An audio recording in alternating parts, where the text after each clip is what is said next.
Good morning guys. তো এইটো হৈছে আমাৰ পূজাৰ আগাৰ দিনৰ ভ্লগ। কাৰণ দুৰ্গা পূজা আহি আছে গাইজ, দোকানত অলপ লাহে লাহেকৈ মানুহ আছে আৰু বেছিকৈ আৰু একেলগে গাইজ বহি থাকে।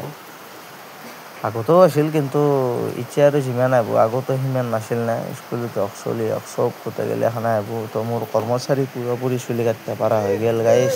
তো মই আজিকালি খুব বহোঁ, বেছিভাগ মই বহোঁ, সিয়ে কাম যে কৰিয়ে থাকে।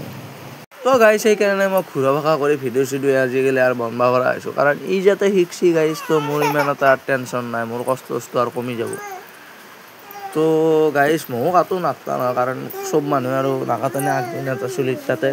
এতিয়া জাষ্ট সি কাটা ষ্টাৰ্ট কৰিছে মাত্ৰ, এনে কৈ আছে কি বা কাটে, বিশ্বাস কৰিবও নোৱাৰি। ক'বাৰ কিবা গিলা গাইজ, তো টেনশ্যন নাই, মোৰ চুলি আজিকালি ভালকৈ কাটা হৈ গৈছে। তো আজিৰ ভিডিঅ'টো এইখিনি আছিল। যদি ভাল পালে লাইক কমেণ্ট শ্বেয়াৰ কিন্তু কৰি দিব আৰু ছাবস্ক্ৰাইব কৰি দিব গাইজ। Bye bye. জয় আই অসম, জয় আই জুবিন দা।